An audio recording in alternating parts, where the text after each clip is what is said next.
Olá, boa noite. Olha aí, já estamos ao vivo. A primeira transmissão ao vivo do canal Guerra Patriótica do professor João Cláudio Pitilo. Boa noite a todo mundo que está aqui assistindo com a gente, todo mundo que viu lá no Instagram, nas redes sociais que ia acontecer essa live e veio para cá. Hoje, dia 18 de junho de 2021, uma sexta-feira, a gente está aí com 5 pessoas assistindo a gente. Olha que legal. Nossa primeira transmissão, não é, professor João Cláudio Pitilo? Boa noite, tudo bem com o senhor? Boa noite, meu caro Lucas. Boa noite a todos e todas. Hoje é um dia muito importante porque a inauguração do canal e a ideia é que ele se torne um espaço de articulação, né? Um espaço que a gente possa combater as falsificações da história e apresentar uma outra abordagem da história do século XX, a história dos conflitos do século XX e principalmente que a gente possa trabalhar a temática da Guerra Fria e mostrar essas contradições sobre vários temas que aparecem no Ocidente, muitas das vezes de forma desvirtuada, a atender não só interesses ideológicos, mas principalmente a interesses comerciais.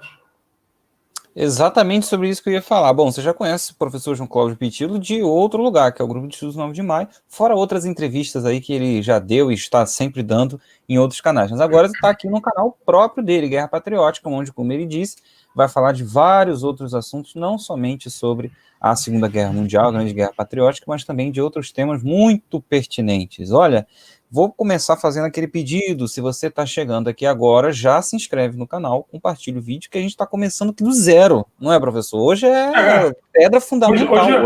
Hoje é Marco Zero. Marco Zero. Hoje é a estreia do Catiuxa. Exatamente, hoje é a estreia dos foguetes Katyusha. Então, olha, a gente já está recebendo aqui alguns comentários. Eu vou mandar um abraço para todo mundo que está aqui, né? Olha, o Lucas Barbosa está dando boa noite e está parabenizando o projeto.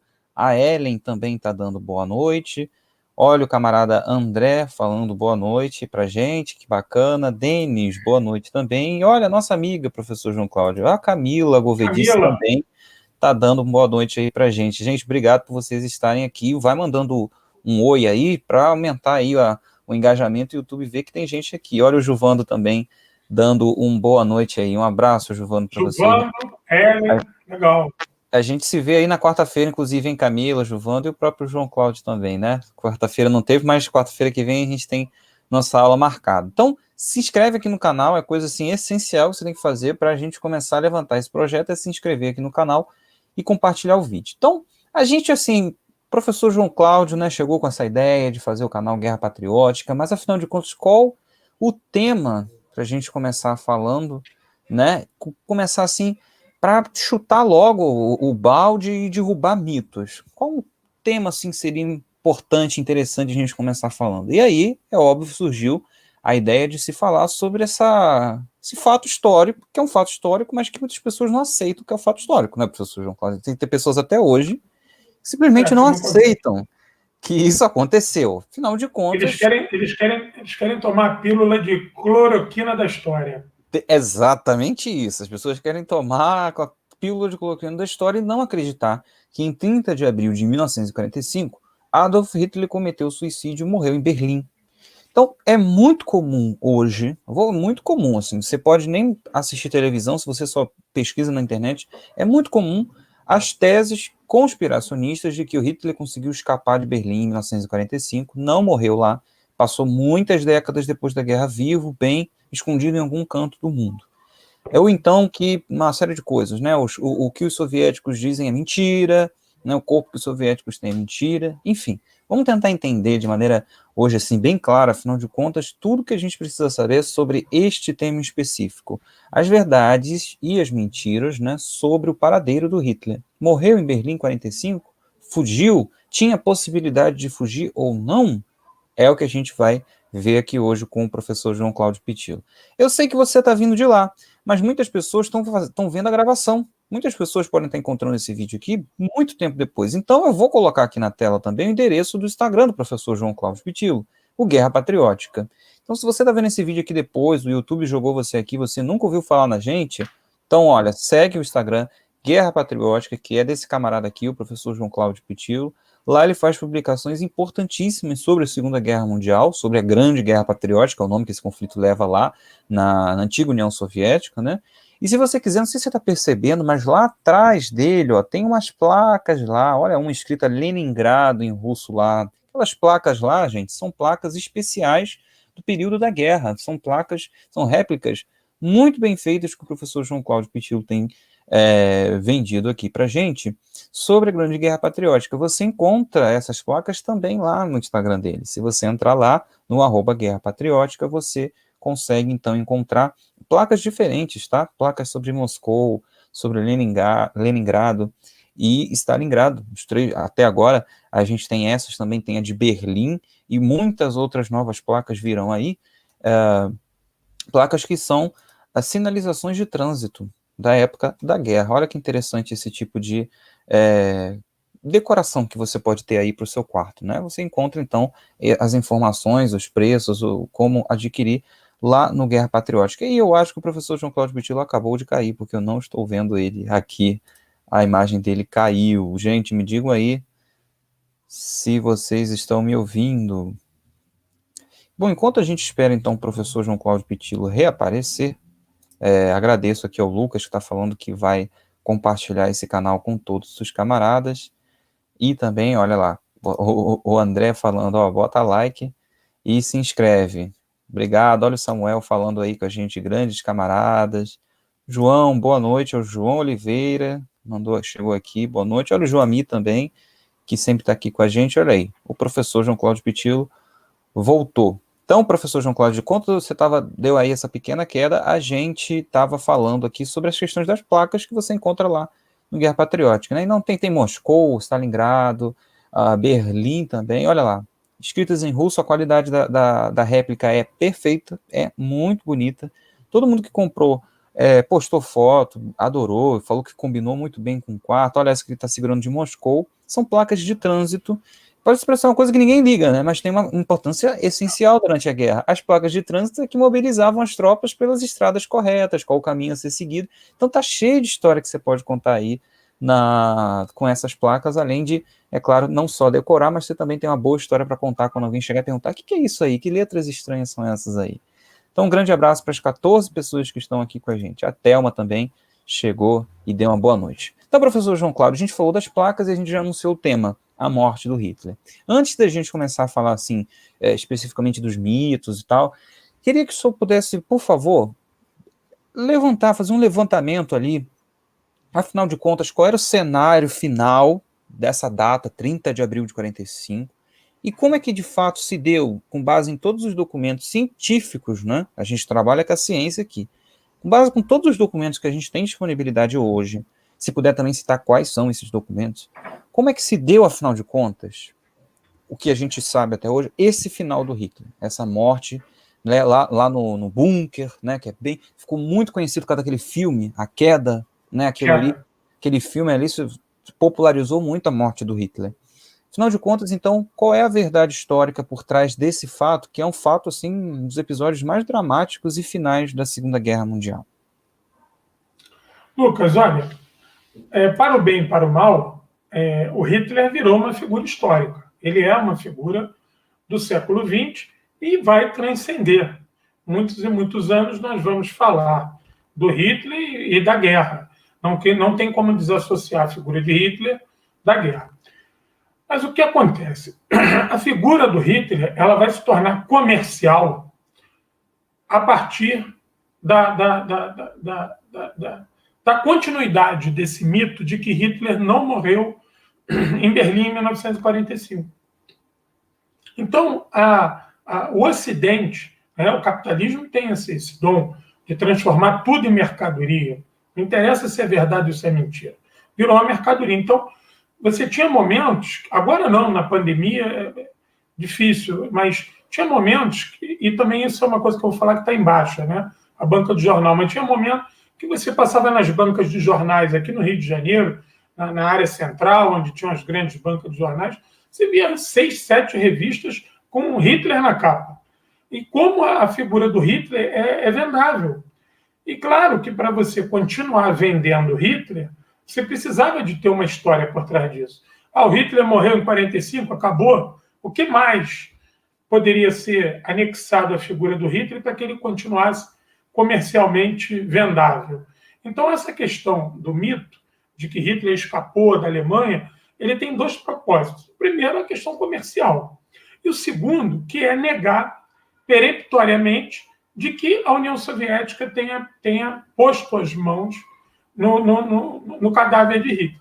Tudo é aceitável. Hitler na Antártida, Hitler morando numa caverna, Hitler tomando uma cerveja em Nova York em 1947, Hitler passeando pela América do Sul tomando chimarrão, Hitler a bordo de submarino. Tudo isso é aceitável ou não. Mas a única coisa que tem que ser ponto passivo é que, na mão dos soviéticos, Hitler não ficou. E aí você tem uma série de histórias, né? Aí histórias com E, né? Uma série de histórias que dão conta do Hitler em múltiplos lugares, fazendo uma série de coisas, e nós chegamos ao ponto de ter aqui uma moça aqui que escreveu um livro que o Hitler morreu na Argentina, e onde ela diz que tem o túmulo. Mas no mesmo livro ela diz que foi lá, escavou, que não tem evidência nenhuma. Mas ela escreve um livro afirmando que o Hitler morou ali, com base no testemunho de um casal de argentinos que juram que aquela figura era o Hitler. Como você teve aí, a coisa de uns 4, 5 anos atrás, uma pesquisadora que fez uma tese de mestrado dizendo que o Hitler estava aqui na Argentina também, e passou pelo Chile, e passou pelo Paraguai. Enfim, você tem a continuidade sistemática dessas pessoas que umas tentam até dar um ar acadêmico, científico, a essa tese, e outros que vivem numa pura viagem, numa hipótese mítica que é quase que eterna, porque parece jogo de RPG, entendeu? Tem hora que eu vejo assim, a figura do Hitler é quase que um jogo de RPG, que você pode ir postergando o final praticamente infinitamente. Então, isso tem um lado cômico, né? Mas a gente vê isso, às vezes, até como uma coisa caricata.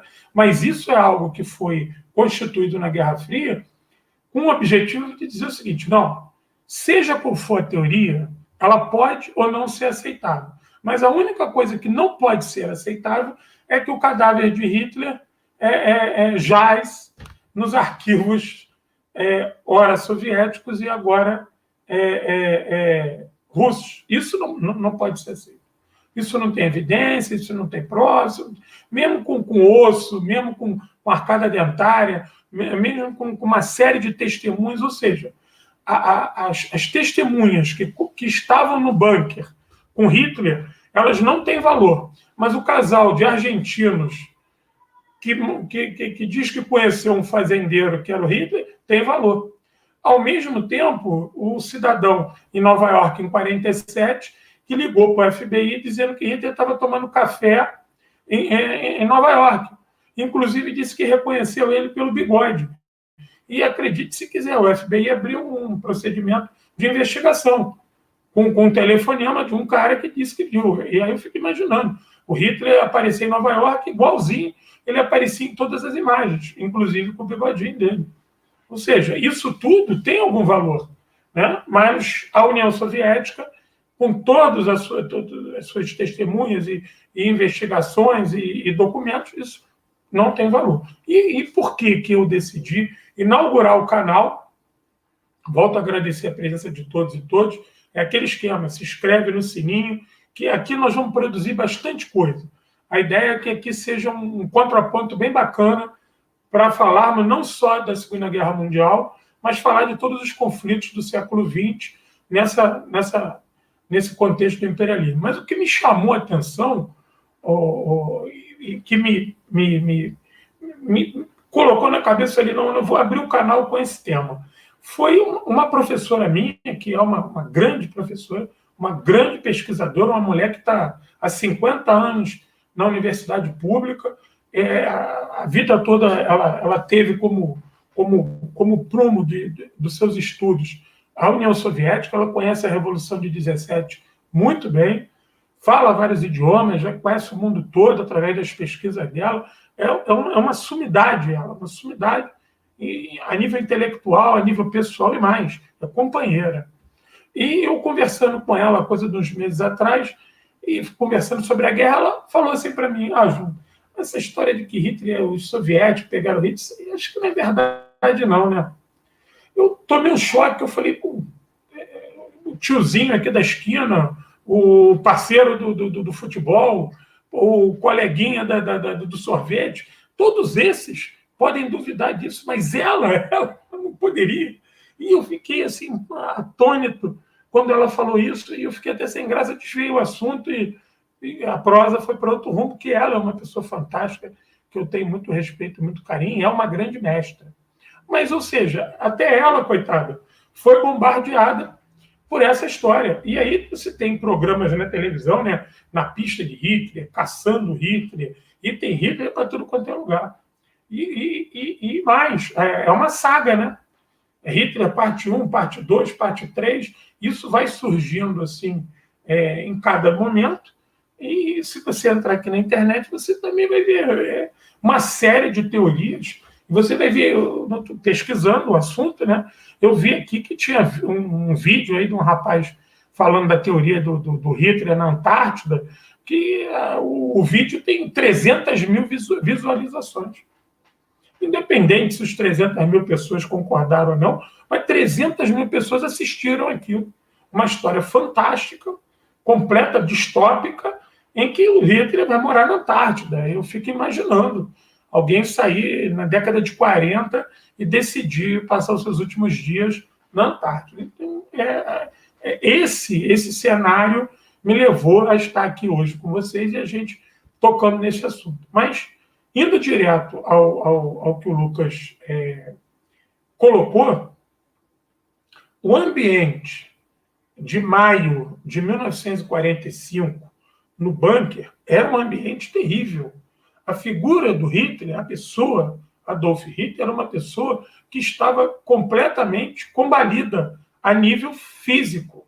Ela não tinha condições de ir longe. Essa história de que o Hitler foi extraído num submarino. Bom, se a gente pegar um mapa, a gente vai ver que Berlim está longe do litoral, está longe dos postos de acesso para o submarino. Essa logística de você pegar o Hitler no bunker, botar ele num carro, ou qualquer que fosse o veículo, transportar ele por quilômetros, por áreas que estavam ocupadas por soviéticos e aliados. E ele ainda ia chegar no litoral, ou seja, o litoral alemão era um dos pontos mais vigiados. Mais vigiados. Você, no litoral, para você embarcar ele para um submarino, você ia precisar de um barco, de um bote, de uma lancha, de uma outra embarcação, porque o submarino não vem no litoral.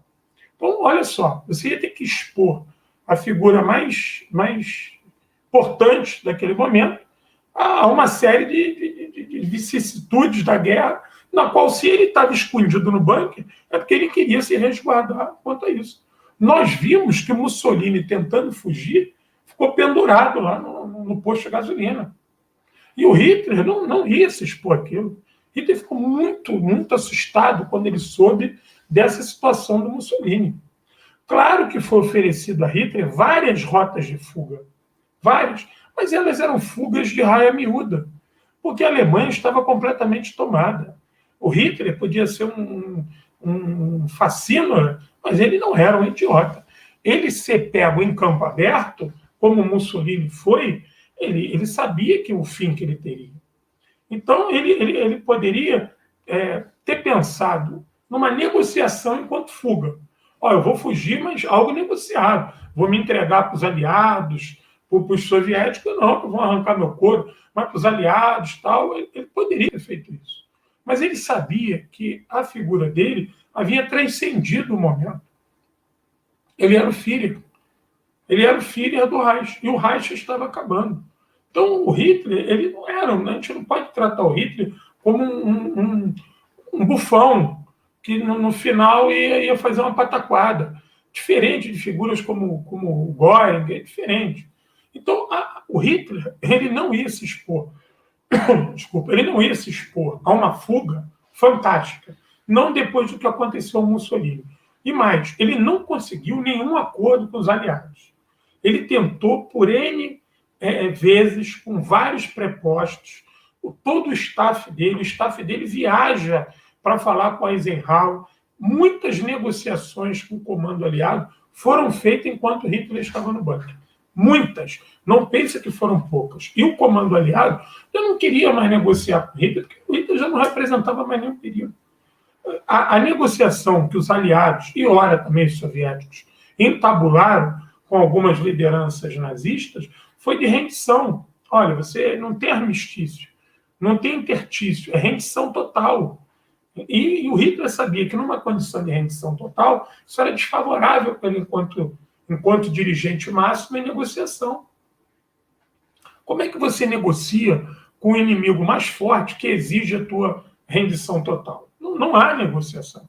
Ou seja, ou você se entrega ou você se entrega. Então o Hitler sabia que ele, numa tentativa de fuga fantástica, ele iria se expor em campo aberto, de ser não morto. Ele não estava preocupado com a morte, tanto que ele tirou a vida dele. Ele estava preocupado de ser viciado, ele estava de ser tragado, de ser espancado, de ser humilhado. Ele falava isso: eu não quero ser um troféu nas ruas de Moscou. Ele cansou de dizer isso: eu não quero ser arrastado pelas ruas de Moscou, porque ele sabia que o destino dele seria o pior possível. Então, antes da gente até pensar mesmo, assim, me desculpa até interromper, mas até mesmo a ordem dele, quando ele pede, né, para que incendeiem o corpo dele, ele menciona, e eu já li isso em várias fontes, o medo dele era virar uma atração do zoológico de Moscou. Ele falava isso. Ele não queria que o corpo dele fosse exposto em Moscou de jeito nenhum. Ele preferia que queimassem e tal. O grande medo dele era passar por um tribunal militar ou ser assim, espancado, levado como prêmio de guerra, não é? Porque ele sabia que o Ocidente, os canais de interlocução com o Ocidente, que poderiam salvá-lo, esses se encerraram. Esses se encerraram naquela tentativa de golpe lá, que os ingleses negociaram com os militares nazistas. Ali a interlocução acabou, porque foi dado a Hitler o direito de renunciar. Os ingleses, por várias vezes, lançaram flechas diplomáticas na direção do staff nazista, dizendo o seguinte: o Hitler pode renunciar, a Alemanha se retira da guerra e o Hitler renuncia. Mas ele cansou de dizer: não existe solução para o Reich sem a figura do Hitler. Não à toa o Stauffenberg vai colocar a bomba lá na Toca do Lobo. Aquela tentativa de golpe, ali era uma maneira de alijar o Hitler do processo de decisão e aqueles militares passarem a decidir com os aliados o que fazer com o Estado alemão. Porque na cabeça deles, e isso o próprio Hitler tentou reeditar em janeiro de 1945, o seguinte: a gente se rende, mas permanece o Estado nazista com quem ele tem aí até hoje. A todo momento, ele propôs isso aos aliados. A todo momento, ele pensou nisso. Então, quando ele viu que essa solução não ocorreria, ele toma a decisão de render as tropas dele no Ocidente. A partir de abril, a partir do dia 10 de abril, 15 de abril, as tropas nazistas não combatiam mais as tropas aliadas na frente oeste. Praticamente se entregaram todas, eles só continuaram lutando na frente leste contra os soviéticos. Então, antes da gente pensar assim, possibilidade 1, o Hitler saiu do bunker. Ele tinha condição de sair do bunker? Fisicamente não tinha. Se a gente pegar a última imagem dele, quando ele sai no jardim da chancelaria do Reich, que ele vai cumprimentar lá as crianças lá da Jungle Hitler lá, vai dar a medalha no dia do aniversário dele lá. Aquela imagem, ela está em cor. Você vai ver um Hitler curvado, com a mão trêmula, completamente pálido, e que como é que você vai transportar esse homem? Onde é que você vai esconder ele? Salvaguardando a devida proporção, é só ver o que aconteceu com o Saddam Hussein. O Saddam, quando aquilo tudo desmoronou, Saddam, que foi um dos homens mais poderosos do Oriente Médio, quando aquilo tudo desmoronou, o Saddam foi morar num buraco, cara. Saddam foi morar num buraco. E depois disso tudo, você viu que o próprio iraquiano que prende o Saddam bate nele, o garoto lá se vangloria de dar um soco no Saddam, de bater nele, até entregar ele para as tropas americanas. Ou seja, se a gente fizer uma analogia, é mais ou menos aquilo ali. O Saddam poderia ter fugido? Acho difícil que o Saddam pudesse fugir com o país todo cercado.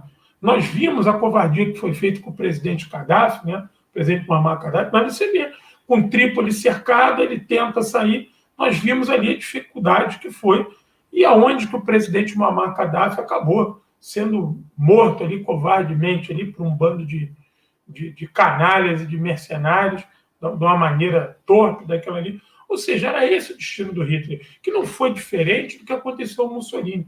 Talvez, se a morte do Mussolini não tivesse se dado daquela maneira, talvez o Hitler ensaiasse uma fuga para algum local. Mas, com Berlim tomada pelos soviéticos, eu acho que temerário que ele fizesse isso, porque o Lucas lembrou aí que é a condição de ser exibido. Então, primeiro ponto, Hitler tinha condição de sair de Berlim? Pouco provável. Pouquíssimo provável. Professor, e levando em consideração, então, ficou, inclusive, acho bem clara essa explicação de que era pouco provável, né? Primeiro sair de Berlim. Até o final do programa a gente vai estudar outras possibilidades também de fuga, né? Mas, então, levando em consideração essa pouca probabilidade, né, de poucas vias para sair da cidade de Berlim, especificamente em fins de abril, né? Acho que se você já assistiu a gente lá no Grupo Estudos 9 de Maio, já deve saber qual era a situação da Alemanha na virada de abril para maio, era completamente impossível, né? Afinal de contas, qual foi, de fato, né, a questão, assim, Hitler se matou com um tiro, Hitler tomou um comprimido de cianeto, esse corpo foi colocado aonde, quem achou, afinal de contas, qual é o momento principal ali da trama, como que isso se deu, afinal de contas, com o que a gente sabe até hoje, para as pessoas que insistem em dizer que isso não aconteceu de verdade? É bom que se perceba o seguinte, o suicídio de Hitler foi assistido, né, não literalmente, porque ele se trancou no quarto dele, no escritório dele, mas foi assistido por todo o staff próximo dele que estava na antessala. Entendeu? Então, nós temos ali um agrupamento de em torno de 12 pessoas que assistiu o suicídio de Hitler. E ele deixou ordens expressas para o motorista dele, para a guarda pessoal dele, o que fazer com o corpo dele, que você já avisou aí.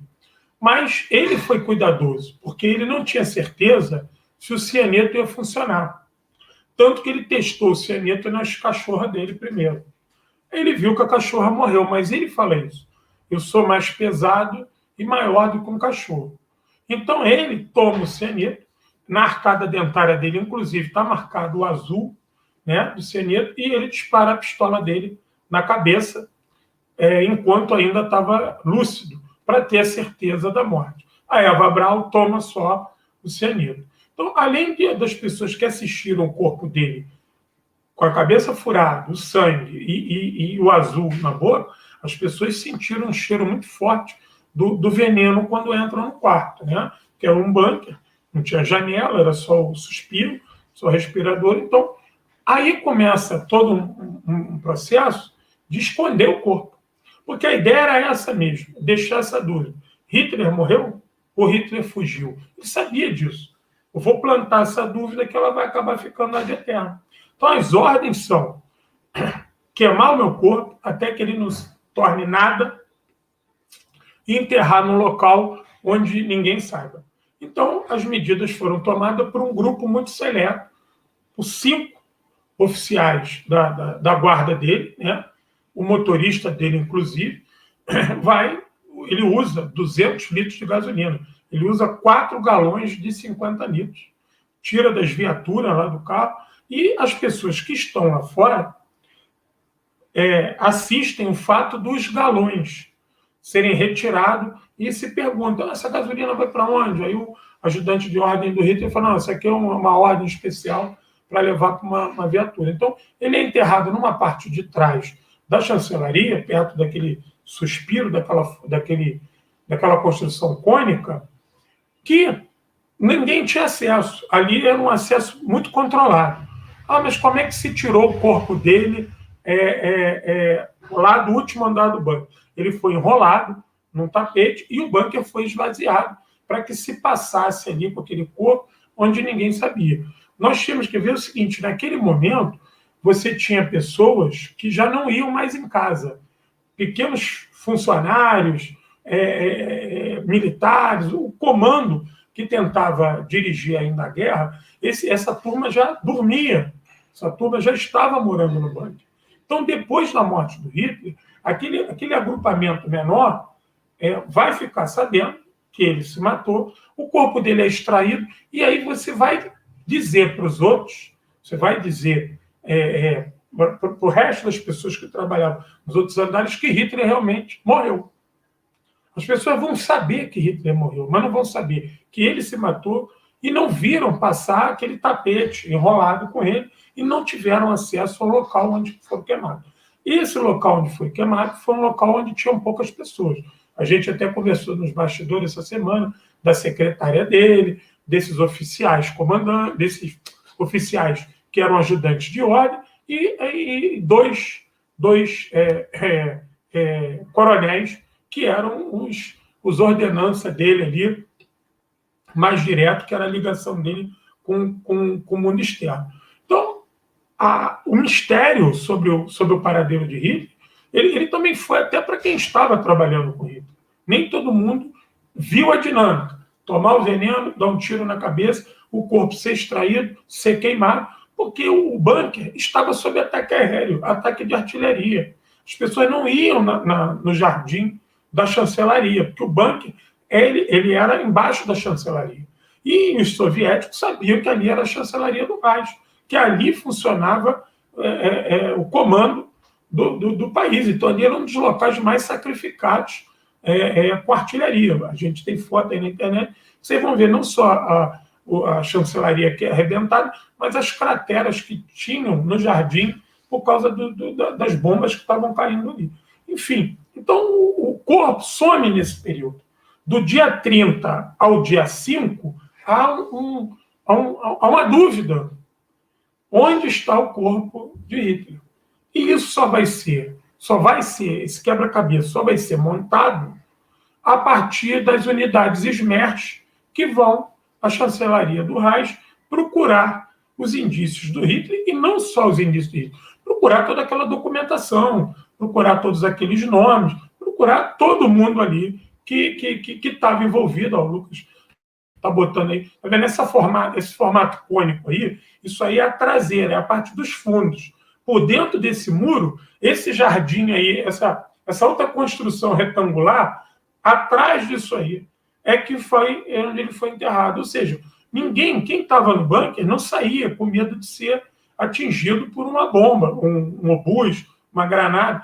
Então, poucas pessoas participaram disso aí. E os soldados que trabalhavam na garagem, que aí tinha uma garagem onde tinha algumas viaturas, é que viram a questão da gasolina, entendeu? Então, e essa história começa a ser desvendada a partir do dia 2 de maio, com os oficiais SMERSH, né, com o pessoal do NKVD, com o Serviço Secreto Soviético, né, o que seria o Serviço Secreto Soviético, indo à chancelaria cafucar lá atrás de documentos e atrás, obviamente, do paradeiro, não só de Hitler, mas de todo o seu Estado-Maior. Tem um outro detalhe que nós precisamos perceber, que é o seguinte: a partir do dia 30, o cinturão se aperta. A coisa está muito apertada em Berlim. Você não tem condição de ficar andando para lá e para cá. Às vezes as pessoas falam, pô, mas o Hitler não fugiu. É diferente de eu abrir a porta da minha casa e sair aqui. Isso não seria possível numa Berlim de ataque aéreo. Hoje eu estava vendo aqui que teve operação da polícia aqui no Complexo da Penha. Pô, as pessoas não saem de casa, cara. Como é que tu vai sair de casa? E a polícia. Agora, tu imagina uma guerra. Quando a polícia está dando tiro na favela, as pessoas não botam a cara nem na janela, com medo de serem alvejadas. Como é que numa guerra você vai ficar olhando, vendo, procurando? Não funciona assim. Né? Então, essas unidades SMERS que vão à chancelaria, vai uma unidade, vai outra, e até foi uma coincidência. Isso aí já é a unidade SMERS, que essa sala aí é a sala onde o Hitler se mata. Nessa cadeira aí, é uma cadeira que ele senta e se mata. O chão aí já está com a poça de sangue. Eu esqueci o nome desse soldado, Lucas. Me perdoa. A poça de sangue com o tiro aí que ele levou. Então, a unidade SMERS, a cama que ele dormia, o que acontece? Essa unidade SMERS vai cafucar lá no buraco, o buraco ficou meio exposto por causa de uma granada, de uma bomba que estourou, aonde o corpo do Hitler estava enterrado. E chamou a atenção desses soldados. Preste atenção. Esses soldados que estavam em busca do Hitler eram unidades especiais treinadas na investigação. Eles estavam desde 41 na pista dos nazistas. Eles estavam desde 41 na pista dos nazistas. Olha os galões aí, ó. Lucas, olha aqui os galões. Quem vê nessa foto aí do lado esquerdo, está vendo o buraco e os galões de gasolina que foram usados. Entendeu? Aí de pé à direita tem oficiais ingleses e oficiais aliados. Isso aí já é depois. É dado acesso para os oficiais aliados depois do dia 5. Eles foram, inclusive, tem até uma polêmica, rapidinho, do oficial inglês que morreu agora, que está com o telefone de Hitler. Esse telefone foi um oficial soviético que autorizou esse oficial alemão a levar o telefone. Ele agora morreu, a família está vendendo o telefone dele por, acho que, não sei quantos milhões de libras está vendendo o telefone. É um telefone vermelho, se não me engano, até a marca Ericsson. Telefone. Essa é a vala, exatamente essa vala. Então, o soldado soviético, não é que eu já ouvi assim, mas o cara sem querer achou. Ele não sem querer achou. Eles eram unidades treinadas na investigação forense, porque essas unidades SMERS já vinham investigando os nazistas desde 41, investigando criminoso nazista, investigando fossa, investigando vala comum. Então, já eram unidades muito bem treinadas. Então, eles viram aquele buraco com a terra revolvida. Tinha terra úmida para cima da terra seca. O soldado cafucou, viu que tinha coisa queimada. Já achou estranho de ter madeira queimada, papel queimado embaixo da terra. Algo foi queimado. Cavou, começou a achar. Começou a achar os galões de gasolina e eles acharam 2 corpos, inclusive os corpos dos cachorros. Obviamente, um serviço de informação já tem alguns elementos para você iniciar uma investigação. O corpo de Hitler é retirado. O que sobrou do corpo de Hitler? Não muito, mas você tinha pedaços do fêmur, da bacia, da coluna, do braço. Você tem que entender que foram 200 litros de gasolina queimando. O corpo de Hitler foi queimado por 2 dias. Ele foi queimado no primeiro momento, com 100 litros de gasolina. Depois o fogo se acabou rápido. Aí eles encheram de madeira e papel. As testemunhas falam isso. Não, eles vieram aqui, pegaram muito papel, aproveitaram para queimar muito arquivo e jogaram esse papel também em cima do corpo de Hitler. E tacaram mais 100 litros de gasolina ali. E aquilo ficou queimando. No dia seguinte, que já estava na brasa, foi que eles resolveram enterrar. Entendeu? Então, os soviéticos vão resgatar os 2 corpos. O da Eva Braun vai ser descartado logo no início. Como é que ele foi descartado? Ele foi enterrado num local secreto. O do Hitler se começou a investigação a partir da arcada dentária. Por que da arcada dentária? Hitler não comia carne. Primeira investigação, não havia fibra de carne nos dentes. Segundo, não havia... o Hitler tinha sérios problemas dentários. Inclusive, tinha um problema de gengiva inflamado todo mundo falava do terrível mau hálito que o Hitler tinha por causa desses problemas da boca que geravam problemas estomacais nele. O que acontece? Os dentes comprovavam, eram dentes muito ruins, muito cariados. Como a evidência maior era a arcada dentária, foi-se ao dentista dele. Quem era o dentista? Fulano de tal. Qual é o endereço? Manda a unidade Smerch lá. Chegou lá, o prédio estava bombardeado, destruído. Mas a secretária, as informações, a secretária mora aqui perto, foram na secretária. Vai no prédio. Chegou no prédio, ela abriu o arquivo de ferro e falou, não, realmente. Nisso, uma unidade de Smerch já tinha prendido o dentista. E o dentista dele, inclusive, era um oficial SS. Prendeu, levou para lá, pegou raio-x da arcada dentária, porque era muito comum a presença do Hitler nesse dentista. Inclusive, ele ficou muito famoso, esse dentista, por ser o dentista de Hitler. Então, ele tinha vários consultórios pela cidade, e ele ficou rico, e ele tinha um consultório especial para atender Hitler. E era quase que um ritual. Quando o Hitler ia nesse dentista, a rua parava, e o Hitler fazia aquelas pataquadas dele, e o Anauê dele lá, como esse Bolsonaro aqui nosso, mesma coisa. Fazia para a população ver, tinha essa história. Olha o Führer está no meio do povo, tinha esse ritual. Então, a ida do Hitler nesse dentista fazia parte de uma propaganda política dele. Então, era muito comum Hitler ir nesse consultório de elite especial feito para receber não só o Führer, mas como as grandes figuras do Reich. Mediante isso, é feito todo o exame de comparação. É feito o exame na coluna do Hitler, se constata nos pedaços que acharam indícios de um desgaste muito grande da coluna.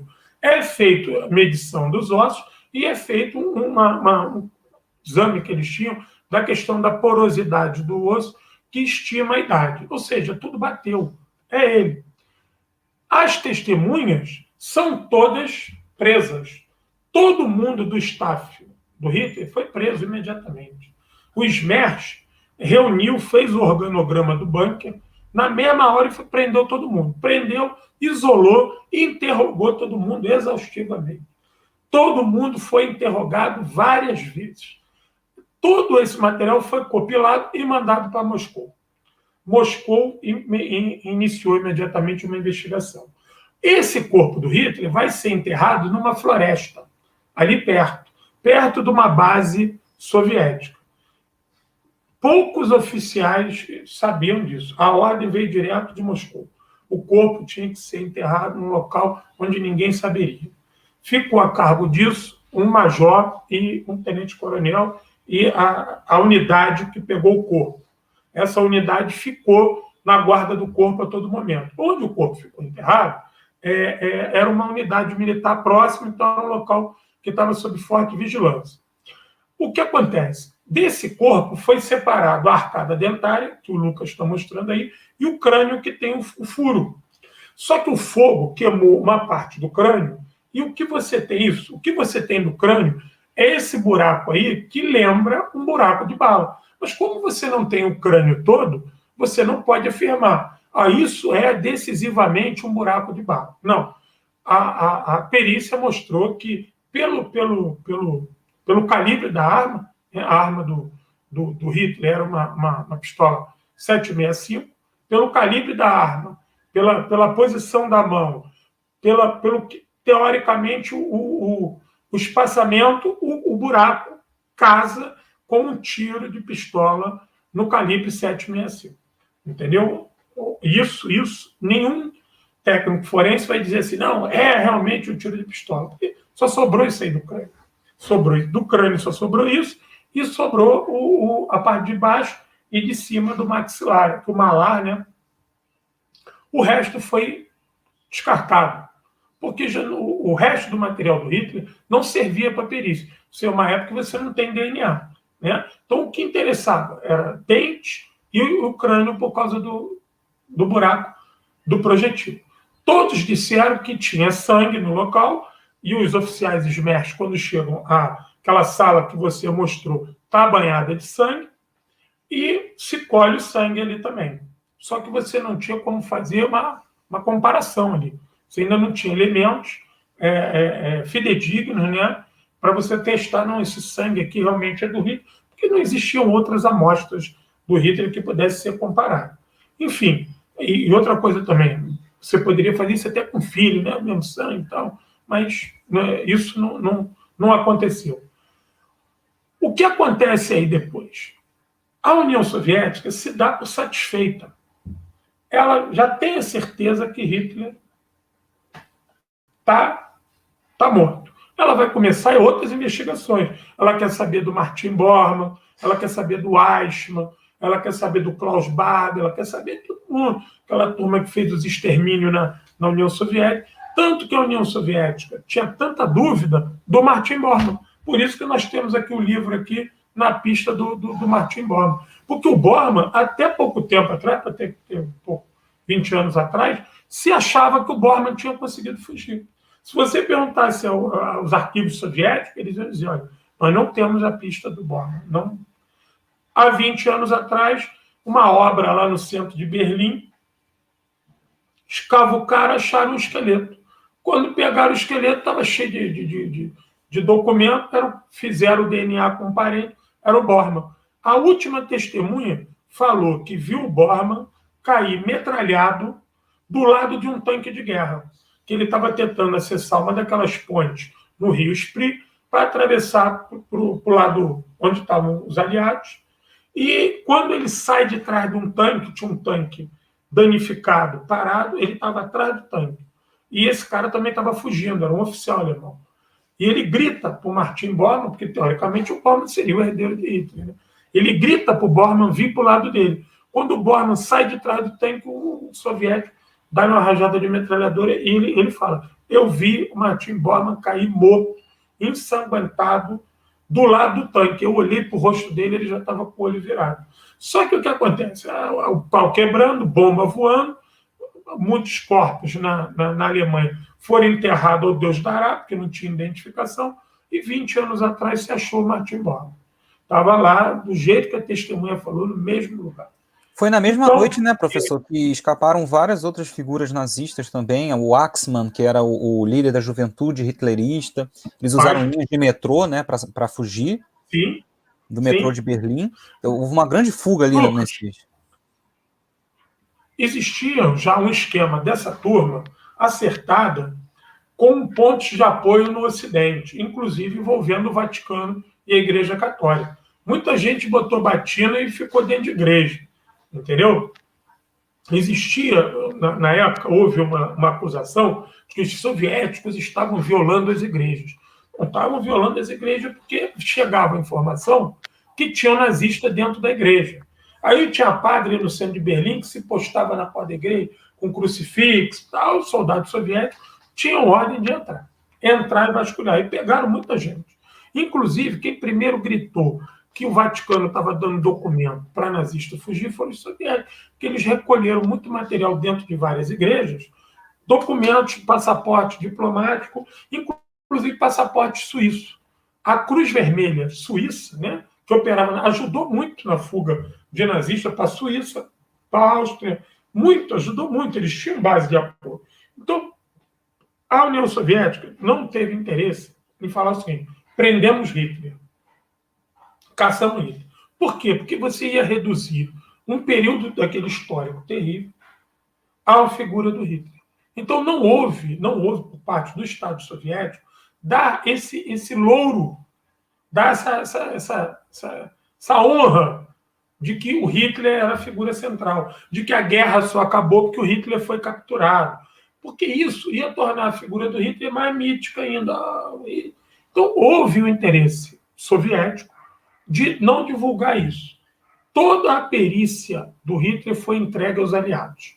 Os aliados concordaram, assinaram, tanto que Nuremberg foi ponto passivo que Hitler estava morto e que os restos dele jaziam na União Soviética. Isso era...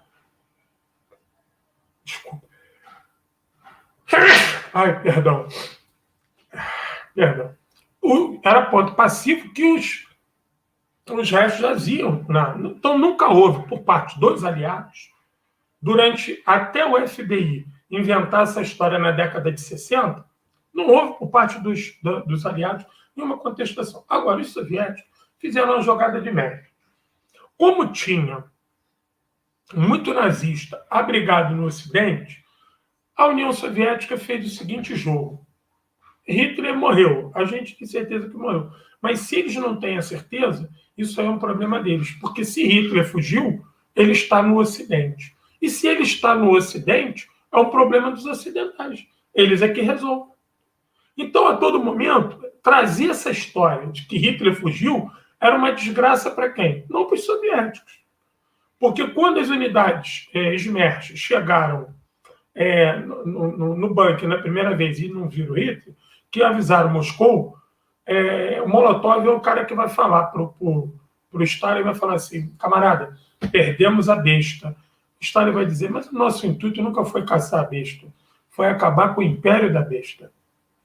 Entendeu? Então a questão do Hitler ele era menor. Porque desde que Hitler estava enfiado no bunker, ele já não era uma figura que interessava mais a ninguém. Ele já tinha se tornado uma figura menor. A destruição do Estado nazista e o desmantelamento do exército nazista era a tarefa principal. E você tinha outros nazistas muito mais perigosos do que Hitler, que continuavam de arma na mão atacando o Exército Vermelho, inclusive pela retaguarda.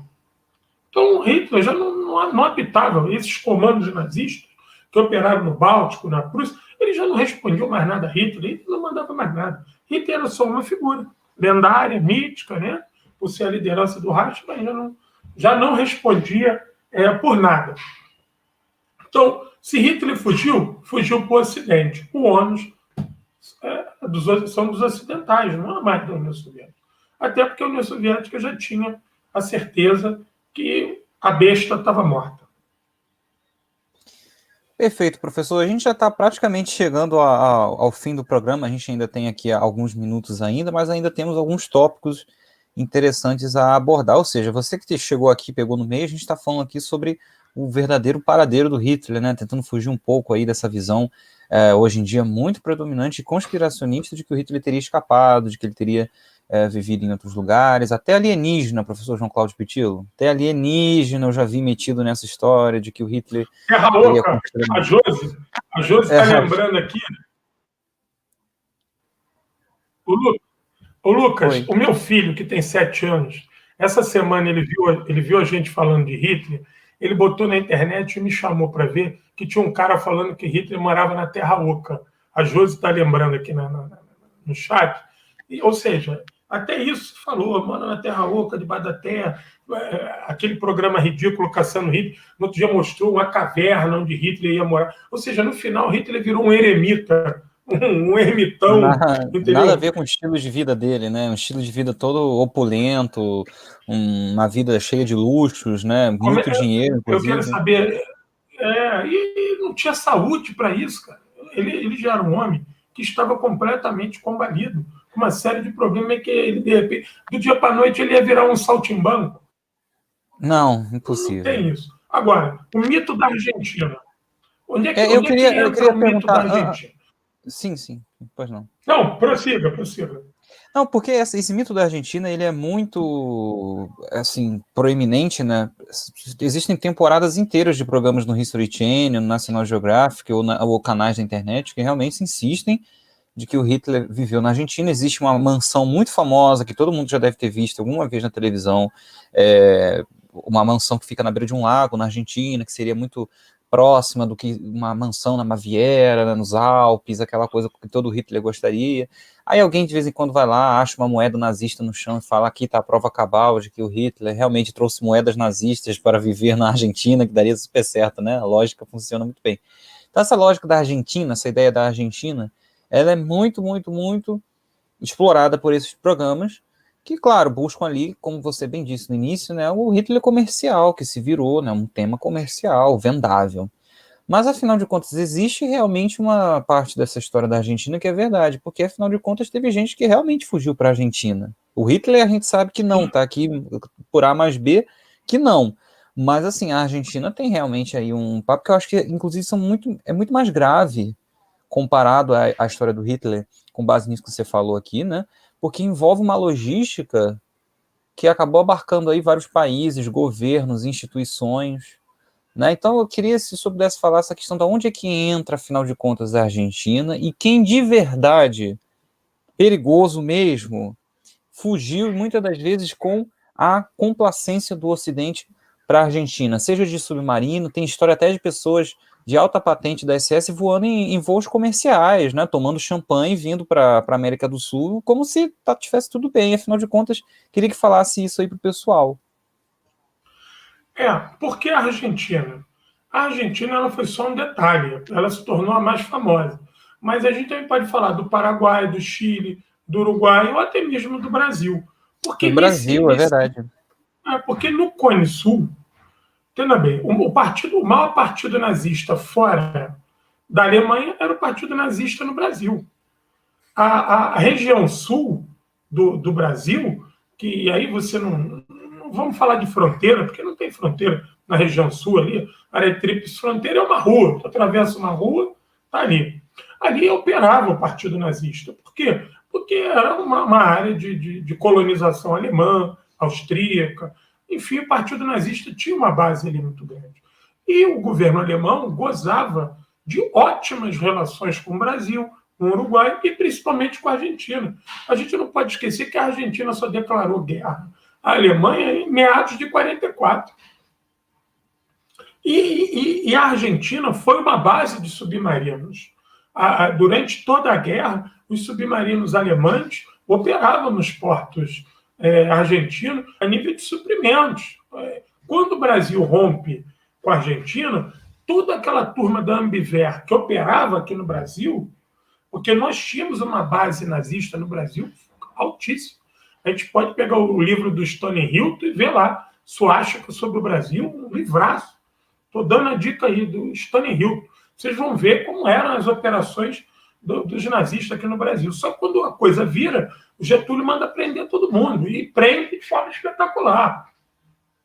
Existiam dezenas de rádios nazistas no Brasil. Rádio mesmo, com antena, rádio pirata, rádio secreta, informando a movimentação de navio. Quando o Brasil decreta guerra à Alemanha, essa turma se transfere para a Argentina. E a Argentina sempre foi uma aliada alemã, não a nível bélico, mas a nível comercial, porque a Argentina passou a ganhar muito dinheiro. E mais, olha, a Argentina comercializava carne para a Alemanha e para a Inglaterra também. Só que o bloqueio atlântico frustrou isso. Então, aquela região era uma região que era fácil, suscetível para receber esses nazistas em fuga, primeiro pela questão do idioma, segundo por ser uma área rural, e terceiro por ser de difícil acesso. Um dos problemas do Brasil, quando o Brasil decretou guerra, é que você não tinha estrada. Getúlio estava apavorado com isso, porque do Rio de Janeiro, da capital da República, você só acessava a região sul do país de navio. E você só acessava a região norte do país também de navio. Então, um ataque contra o Brasil, você não conseguia mobilizar as tropas que estavam na capital.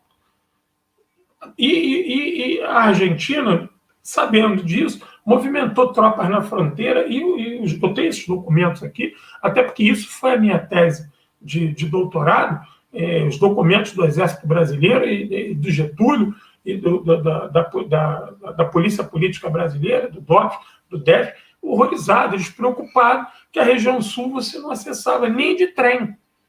Nem de trem. Então, Getúlio pediu aos americanos que investisse na construção de rodovia e ferrovia. Só que aí os americanos falaram, não vai dar tempo, vamos investir em aeroportos. Tanto que a aviação brasileira comercial se desenvolve, o Brasil, tu pode ver que tem aeroporto no Brasil todo, fruto da guerra. Porque a maneira mais fácil de deslocar tropas seria por avião. Então, os americanos vêm para cá e constroem base aérea em tudo quanto é lugar. Depois vão se tornar bases comerciais, da Varig, da VASP, Transbrasil, Cruzeiro do Sul, enfim. Então, a região sul era uma região que podia receber isso. E mais, o Eichmann, quando vai para a Argentina, ele vai trabalhar na fábrica da Mercedes, funcionário da Mercedes. Existia muito investimento alemão nessa região, de fábrica, de indústria, ou seja, com um corpo técnico alemão. Então, se você traz um cara aqui da Alemanha e vai trabalhar nessa fábrica, passa batido, tranquilo. E vieram para cá. A gente não pode esquecer do Mengele, que morre aqui em Bertioga, numa vida maravilhosa, bom vivant, tomando caipirinha. Né? Há de se convir que eu não quero acreditar que a CIA, a FBI, que sabia até a cor do pijama do Stalin, eu não sabia que essa turma operava aqui. Entendeu? Então, tu sabia que o golpe na Bolívia, o golpe lá do Hugo Banzer, tinha um assessor que recebia da CIA, um nazista famoso, e depois os Estados Unidos vai se desculpar, pagou o cara lá para ser funcionário dos golpistas, e era um nazista famoso. Enfim, então a região sul ela estava suscetível a isso. E esse mito cresce com a história dos submarinos, que eu vou colocar aqui, que é o início de tudo.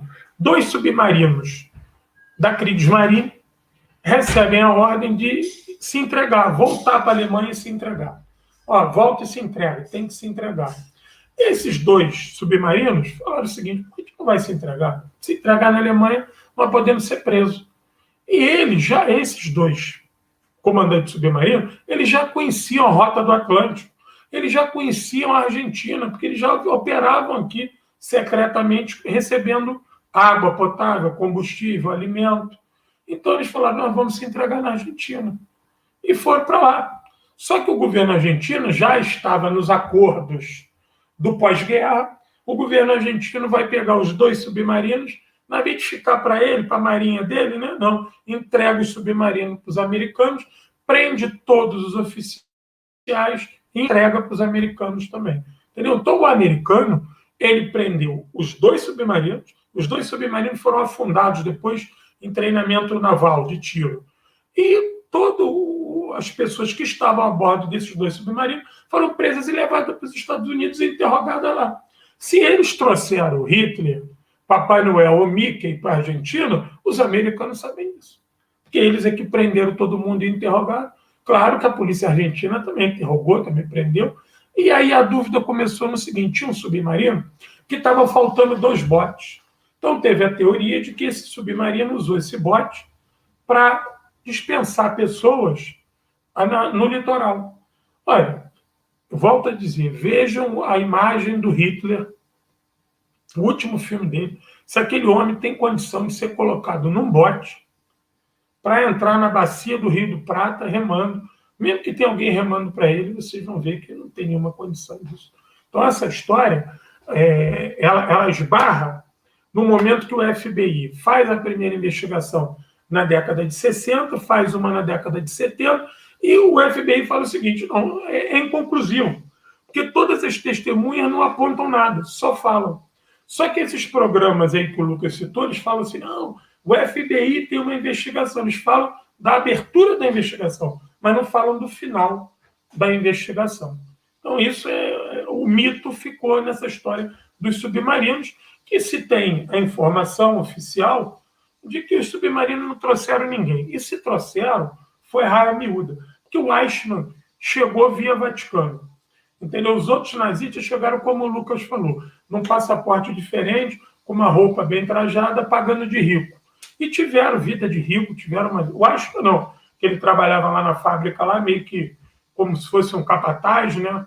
Tinha até uma vida espartana antes dele ser capturado aqui pelo aquele comando israelense. Mas os outros não, os outros tinham uma vida de bom vivant. E a história do Hitler fugiu para o Ocidente, isso era uma contradição dos aliados, porque se ele fugiu, ele tinha uma rede de apoio.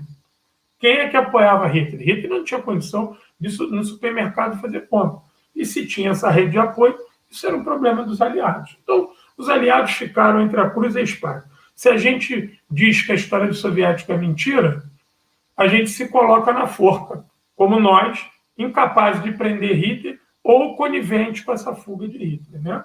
Então, ficou esse jogo. Aí pintou Hollywood na história. Aí pintou a questão comercial que se sobrepõe ao razoável, ao racional, e cria esses programas aí esplendorosos para poder mexer aí com a cabeça das pessoas. Aí eu descubro que o meu filho, com 7 anos, estava vendo um vídeo do Hitler na Terra Oca, como a Josi lembrou. Aí eu vi que tinha uma conexão, aquela minha professora fantástica que não está acreditando e o meu filho com Terra Oca. Ou seja, isso se conecta em algum momento. Para finalizar sobre o corpo de Hitler, o corpo depois é transferido para uma base soviética. Depois essa base é desmantelada no início dos anos 50, o corpo é enterrado numa outra parte, numa floresta onde só 2 oficiais soviéticos sabiam. Só 2. Em 1970, o Andropov, que foi um homem da comunidade de informações, o Andropov foi homem da KGB, ele dá a ordem para esses 2 oficiais irem lá, pegar o que sobrou do corpo de Hitler, queimá-lo por completo e jogar ele do alto da colina num rio. Me perdoa que eu falei para o Lucas que eu ia decorar o nome do rio lá na Alemanha, mas acabei esquecendo. Ele joga as cinzas, ele até brinca. Já não tinha muita coisa, mas eles me deram ordem para queimar, então eu queimei. E mais, no final da vida, foi perguntado a esse oficial, foi oferecido para ele bastante dinheiro, uns folhetins sensacionalistas para ele mostrar na floresta onde que estava o corpo e aonde que ele jogou as cinzas. Ele falou que o dever... Já não existia mais a União Soviética, né? Aí ele falou, não, eu tenho um dever com a minha pátria, eu fiz um juramento enquanto oficial de que isso era um local que eu não podia revelar e não vou revelar nunca. Vai para o túmulo comigo. Entendeu? Então, o que ficou do Hitler é o que foi periciado. E aí, o doutor Charles, que comandou, que é um dos maiores médicos forenses da Europa, ele é atônito com essa loucura de Hitler, ele toma essa frente e negocia com o governo russo, e aí o governo, depois de muito pestanejar, o governo russo autoriza que ele manipule o material e faça os exames que tem que fazer. Então, agora, em 2017, foi feito um exame com tudo de moderno, tudo de a nível de produto químico, de reagente, de computador, e aí vem o laudo definitivo. Aquilo ali é do Hitler, os dentes, o crânio, tudo ali é tudo do Hitler mesmo. Não tem jeito, Hitler morreu em Berlim. Para tristeza da turma da Terra Oca. Porque, inclusive, é uma uma das teclas mais batidas nesses documentários é assim, não, o corpo, o crânio que os russos têm até hoje no museu lá, né, no instituto que abrigou esse resto do crânio dele, não é do Hitler, é claramente de uma mulher. Isso eu já ouvi muitas vezes, né? Assim, nossa, quão tolos foram os soviéticos de pegar o corpo errado ainda, no fim das contas, né? Depois de tudo aquilo, eles ainda pegaram o corpo errado. E aí toma de cloroquina, porque a pessoa que fala que aquele pedaço de cérebro é de uma mulher, imagina, você vê uma foto de um pedaço de cérebro e dizer que aquilo é de uma mulher. E eu já vi muito jogo de adivinhação. Sim, uma completa loucura, essa coisa de o crânio que os russos, atual russos, né, têm em Moscou, claramente pertence a uma mulher, não sei do que, já vi isso várias vezes. Professor, meio que encaminhando já para o nosso finalzinho, que a gente precisa finalizar por causa do tempo, teve uma pergunta lá em cima do João Oliveira, que eu não vou conseguir achar aqui qual é, mas ele fez uma pergunta o seguinte, o destino final da família Goebbels, né, do Joseph Goebbels, que era o ministro da propaganda, uma das figuras mais altas do Reich, e da esposa dele também foi o mesmo, também foram queimados. Ele perguntou se foi encontrado mais ou menos no mesmo lugar ali, o corpo do Goebbels com o do Hitler. O Goebbels e a senhora Goebbels são queimados, mas as crianças não. Os corpos da criança ficaram todos perfeitos nas suas camas, mas o corpo dele é achado. Né? O corpo dele envenenadas. A própria mãe envenenou os filhos. E uma das crianças, a perícia diz o seguinte, teve uma das crianças que lutou, porque a boca dela estava cortada aqui pelo vidro do cianeto. Então, uma criança lutou.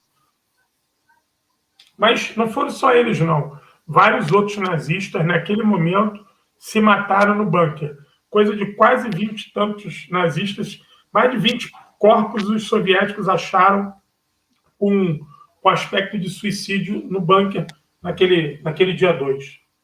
Os últimos marechais de campo da Alemanha nazista cometeram suicídio lá, se eu não me engano, o Burgdorf e o Krabs, né, se mataram no próprio No dia Krebs se seguinte, mata. né, no dia seguinte à morte do Hitler. Eu lembro que o Krabs vai e encontra com o Tchukov, anuncia toda aquela questão, né, o nosso Führer morreu, aquela coisa toda, estou aqui para negociar o armistício. Está muito presente lá no livro do Tchukov, né, a Batalha de Berlim, livro muito bom, inclusive, quem puder ler. Então, tem duas versões, tem a Batalha de Berlim, mas também tem Os Últimos Dias do Reich, se não me engano, que é a versão soviética desse mesmo livro, que foi traduzida há muito tempo atrás, aí, quando a União Soviética ainda existia, né, e esse livro foi relançado há pouco tempo com uma nova tradução, pela editora Contexto, chamada Batalha de Berlim, do Tchukov, Vassily Tchukov. Maravilhoso o livro. E lá ele menciona, né, o general Krabs, negociando o armistício, né? E aí, poucas horas depois disso, ele acaba cometendo suicídio junto com Burgdorf e vários outros ali. Alguns que ficam vivos depois são mortos, né? O Keitel, que vai assinar, o Wilhelm Keitel, que vai assinar a rendição no dia 8 de maio, vai ser morto, executado no tribunal de Nuremberg, não é isso? Por crimes de guerra. O Weidelig, que era o responsável pela defesa de Berlim, vai acabar sendo preso na União Soviética e acho que ele morre na própria prisão um pouco tempo depois. Morre na cadeia. Mas ele dá ótimos testemunhos. Sim. Isso, ele morre na cadeia. Tem um documento muito bom, eu esqueci o nome do texto, mas se você colocar, você acha ele em inglês, que é o relato do Helmut Weidelig, tá? Era o nome dele, General Helmut Weidelig, com W. Ele fala sobre os momentos finais do Hitler, o estado de saúde. Tem até vídeo ele explicando que o Hitler tremia, que o Hitler estava todo curvado em cima dos mapas. Inclusive, o Hitler manda prender ele, achando que ele tinha fugido. Ele tinha recuado, sim. Achava que ele tinha recuado, que isso era aí depois deserção. Ele aparece lá no. Ele aparece no bunker e explica. Mas, filho, eu não fugi, o rádio não está funcionando. Aí o Hitler, eu já ia mandar te fuzilar. E acaba colocando ele no comando da defesa de Berlim. Comandante, né? Da defesa Inclusive, ele que rende a cidade no dia 2 de maio. Agora, já que você falou, já que você falou do livro, a minha indicação é essa daqui, ó. Eu também trouxe aqui alguns livros, professor João Cláudio. Estava esperando esse momento final para a gente falar sobre eles. Eu também tenho esse aqui, ó. Exatamente esse, A Morte do Hitler. A Morte de Adolf Hitler, escrito pelo Liev, está aqui escrito, né? Liev Bezmiensky. Esse livro aqui, eu vou dar até eu vou dar uma mostrada aqui para vocês, porque ele traz toda um material muito sério, né? Ele traz aqui fotografias, radiografias, tem páginas, olha aqui, páginas de relatórios. Você pode ler uma fonte primária, né? Com aqui várias comprovações realmente que o corpo do Hitler foi periciado, né? Teve um trabalho de médicos legistas, tem inclusive conclusões finais, eles falam de tudo, até mesmo da questão do cheiro do veneno, né? Que é um cheiro de amêndoas azedas, que eles falam, o cheiro que, quando se abre o estômago, tem esse cheiro lá, que é o cheiro típico que o cianeto deixa. Amêndoas. Isso está descrito aqui nesse livro. Eles também falam, eles têm a perícia aqui, né, a autópsia da Eva Braun e até mesmo da cadela Blonde e das crianças do Goebbels também. Tá tudo aqui, tá tudo esse livro, é realmente muito bom. Você trouxe outro aí, além desse? Eu tenho 2 outros aqui. Não, o outro livro que eu ia indicar é A Morte de Hitler. Esse aqui é A Morte de Adolf Hitler. Mas tem um outro livro soviético que é A Morte de Hitler. Eu tenho esse aqui, ó, O Fim de Hitler. Esse eu não tenho, mas é muito bom, que também é com base nos arquivos do... Isso, ele é escrito pela Helena Rijevskaya, tá? A Helena Rijevskaya estava lá. Assim, o bom é que os 2 autores estavam lá. Esses 2 autores são membros do Exército Vermelho, né? No caso, uma mulher e um homem. Eles estavam lá nos momentos finais, eles participaram, viram isso tudo, estiveram na chancelaria, no bunker da chancelaria, né? No Führerbunker, enfim, e viram isso. É muito bom. E tem um outro também que menciona sobre isso também, que é esse aqui, Alemanha 45, a agonia do nazismo, de Rosanov. Eu tenho esse livro, muito bom. Também, mas não menciona tão criteriosamente quanto esses dois aqui que vão tratar exatamente disso. Isso aqui já é um momento assim para você entender o contexto da queda do Terceiro Reich, também muito bom. Ou seja, tem bibliografia aí, né, professor João Cláudio? Não dá para você ver no History Channel, um programa de 2006, Sim. que fala que com certeza o Hitler escapou num submarino para a Argentina. Imagina, Atlântico em 1945 deveria ser um lugar muito tranquilo para você passar com um submarino nazista na frente de todo mundo, né? Sim, enfim. Não, primeiro ele ia ter que driblar os soviéticos e os aliados, chegar na praia, embarcar no submarino e atravessar o Atlântico sem ser atacado. Primeiro que ele teria que passar por aquela parte norte ali da Alemanha, né, aquele mar ali, que era completamente já dominado, inclusive pelos soviéticos, e depois, enfim, imaginem só a loucura, gente, é uma coisa meio inconcebível, mas tudo bem. Professor, olha só, o pessoal tá falando que adorou, olha aí o nosso camarada Rafael Almeida, um grande beijão para ele, olha lá, live maravilhosa, grande Rubio, grande João, inclusive tem uma live boa se você tá aqui, a gente tá com 25 pessoas, olha que legal. Você quer ver? Rafael fez lá no canal do jornal A Verdade, ele fez uma live com o professor João Cláudio Pitilo, vale muito a pena ver. Olha, o pessoal está perguntando também, professor, quando é a próxima aula? Porque gostaram muito, olha lá, muito bom, parabéns. Quero até uma aula sobre a Batalha de Stalingrado. Olha, eu vou aproveitar que agora está todo mundo aí e quero dizer o seguinte, a gente aqui, nesse meu canal, nós não vamos tratar só da Segunda Guerra Mundial, não. Nós vamos tratar de todos os conflitos do século XX. A gente vai falar de Guerra da Coreia, Guerra do Vietnã, as guerras de libertação na África, as guerrilhas na América Latina, guerrilha na Ásia. Nós vamos falar de onde teve tiro, onde teve luta, onde teve resistência. Nós vamos falar do Timor-Leste, vamos falar do Patilau, vamos falar de coisas que não são comuns aqui no Ocidente, mas na nossa ótica. Vamos na nossa ótica. Vamos combater o revisionismo, vamos combater as mentiras e vamos trazer fontes. E a gente pode disputar aqui, ó. Vamos mostrar aqui o documento e vamos debater o assunto. Porque nós temos um acervo aqui grande, eu tenho, Lucas tem, os outros companheiros do 9 de Maio têm, e nós temos que discutir, vamos discutir as guerras no Oriente Médio, 6 dias, Yom Kippur, onde teve conflito no século XX, vamos falar da Guerra Civil na União Soviética, onde teve conflito, nós vamos falar. O meu objetivo aqui, a partir de hoje, é a gente, pelo menos de 15 em 15 dias, abordar um conflito desse no mundo. Claro que o nosso tema principal sempre vai ser a Segunda Guerra Mundial. Ela é a matriz da nossa existência. Mas nós também vamos falar de outros desdobramentos, de outros cenários, que é muito importante para a gente entender o pré-guerra, falar da Batalha de Galingol, da Guerra de Inverno, pré-guerra, e falar do pós-guerra também, que muitos desses problemas que a gente encontra aí geopolíticos no país, eles são fruto ainda do pós-guerra. Então, é esse meu objetivo. Conto com a ajuda de vocês. Escreve no canal, bota o sininho, curte aí.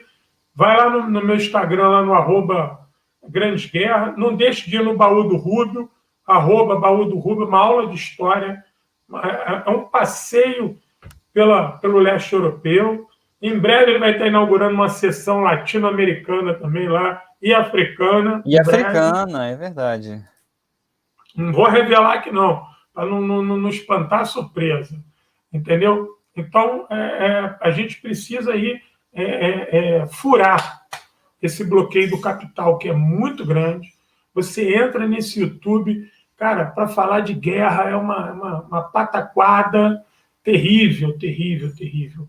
E a gente precisa, nós aqui, um ajudar o outro, fazer isso andar. Nós temos que fazer o algoritmo do capital trabalhar a nosso favor. É uma missão de guerra. Com certeza, professor. Eu vou até aproveitar para dar os meus recados. Então, se você quer Segunda Guerra Mundial, onde eu vou? Você vai lá no grupo de estudos 9 de Maio, que você já conhece com certeza. Inclusive, a gente tem uma live especial no final desse mês aí, então fica de olho. Lá, nosso local principal de trabalho sobre a Grande Guerra Patriótica. Aqui no canal Guerra Patriótica, nesse aqui, Guerra Patriótica, a gente vai falar de todas as guerras patrióticas, não somente na Segunda Guerra Mundial, lá da Grande Guerra Patriótica, mas é uma guerra patriótica, vocês vão ouvir aqui. é o canal do professor João Cláudio Pitillo. Ele vai trazer aqui outros convidados, ele vai trazer aqui outras pessoas, vai apresentar programas de vários outros temas, como vocês viram aqui. O importante é isso, né? É quebrar mesmo essa corrente terrível de desinformação que a gente tem hoje em dia sobre vários temas mesmo. É muito complicado. Qualquer guerra que você vai pesquisar na internet, mesmo o Vietnã, que já é uma guerra bem conhecida, mesmo assim é horrível. Simplesmente muito ruim.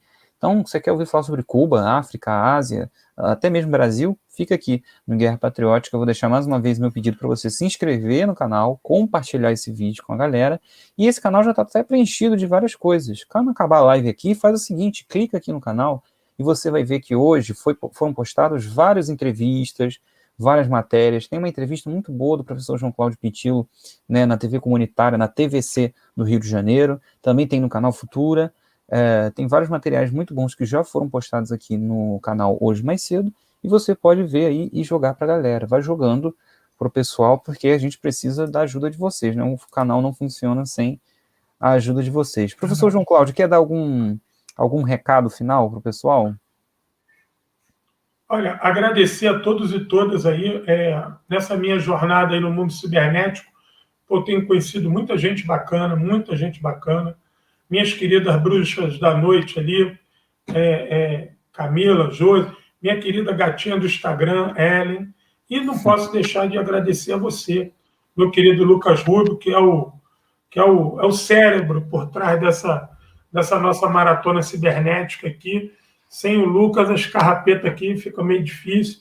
Quero agradecer aí os companheiros que eu fui ganhando lá no Facebook, que é uma ferramenta que eu ainda estou aprendendo lá, o companheiro Irã, obrigado. Companheiro Rafael, todo mundo que está aí, muito obrigado mesmo. Companheiro Yuri, eu preciso que a gente faça a coisa correr. A gente, como falou o MV Bill tem um rap muito legal que ele fala assim, vamos traficando informação. Então a gente tem que traficar informação e de mão em mão fazer isso aí correr. Agradecer a vocês. Amanhã lá no Instagram já retorna a Batalha de Kursk. E sexta-feira que vem tem Trincheiras da História, mas aí é no Instagram, que a gente indica ali o livro. No final ainda tem até a indicação de uma cerveja. Tá bom? Só agradecer a todo mundo aí. Boa sexta-feira a todos e todas. Boa noite. Amanhã já tem publicação da Batalha de Kursk, que um mês de Batalha de Kursk aí, que eu vou revelar os detalhes muito legais da Batalha de Kursk que pouca gente conhece. E agradecer meu querido Lucas aí, que está sempre de plantão aí comigo para encarar essa batalha. Eu que agradeço a oportunidade, professor João Cláudio, de aprender com o senhor. Sempre que escuto, fico aqui maravilhado e aprendendo coisas novas. É realmente impressionante o quanto que a gente está no Brasil isolado das informações verdadeiras sobre tantas guerras, sobre tantas coisas. A gente vive num mundo da fantasia mesmo aqui. Se você for seguir os meios de comunicação comuns, hegemônicos, você fica preso num mundo completamente diferente da realidade. Você fica literalmente destacado da realidade, né, com o pé lá nas alturas. Bom, mais uma vez, olha aqui, tá passando aqui para você na tela, o Instagram, Guerra Patriótica. Lá vocês vão conseguir comprar as placas que a gente mencionou no início. A placa tá bonita, tá com preço bacana, o envio é rápido. Quem comprou gostou, quem comprou achou realmente bacana, bonito. Dá para você decorar o seu quarto muito bem, fica muito legal. Então vale muito a pena você dar uma olhada nisso aí. E eu vou dar parabéns para você, professor João Cláudio Pitillo. Realmente começar um canal agora é uma baita de uma coragem. E a gente começou hoje, né? Você começou hoje o seu canal. Eu dou parabéns para você por essa iniciativa e dizer o seguinte: começar hoje um canal na situação que a gente vive e já conseguir reunir 25 pessoas assistindo a gente praticamente do início até o fim, e com o número de mais de 30 inscritos que a gente conseguiu alcançar aqui com essa live, realmente é um feito extraordinário. Professor, você demorou demais para vir para a internet, que já está há anos as pessoas esperando pela sua aparição na internet. Olha aí como dá certo, porque o pessoal realmente gosta de ti, gosta do seu conteúdo. O ponto é que está todo mundo aqui, 25 pessoas aqui com a gente até agora. Então, não suma da internet, pelo contrário, apareça mais. Eu acho que essa iniciativa aqui é muito boa, que o Guerra Patriótica cresça muito, que a gente possa daqui a alguns anos estar revendo esse vídeo aqui, falando onde tudo começou e hoje estamos muito melhores, estamos muito maiores. Para isso, é claro, a gente precisa da ajuda de quem está nos ouvindo, de quem está aí nos assistindo, compartilhando o nosso conteúdo. Então, é isso, não é, professor? Desejo, então, uma boa noite para ti, meus parabéns mais uma vez por esse canal. Obrigado. Um abraço imenso para todo mundo, olha aí, que está mandando saudações para gente, o André também, e são muitas as pessoas mandando, nosso Eduardo. querido... Pô, Joamir. O Joamir. Grande Joamir, mandando... Abraço forte. O pessoal adora as suas placas aí, João, ó. O pessoal adora mesmo, tá? Então, um abraço para todo mundo. Tem novidade. Camila, obrigado. Ó, a novidade, a próxima placa é a placa de fronteira soviética. A placa oficial da fronteira soviética. Maravilhoso. Tem mais coisa vindo aí, então fica de olho lá, que eu tô sabendo, assim, mais ou menos o que vai vir. Sei que é coisa bonita que vai... Denis, abraço, obrigado. Vai ser bastante interessante para vocês. Então é isso, pessoal. Compartilha aí no final esse vídeo para a galera. Bom fim de semana aí, continuem se cuidando, a coisa ainda está muito difícil. Eu e o professor temos a sorte de já termos, né, a picadinha no braço, mas a grande maioria da população ainda não. Então, não façam nenhuma loucura, pelo amor de Deus, mantenham-se cuidando aí, tá? Um abraço para você e a gente se vê na próxima transmissão. Não sei se eu vou estar aqui, mas vocês vão ver o professor João Cláudio Pitilo na próxima transmissão do Guerra Patriótica. Se inscreve aí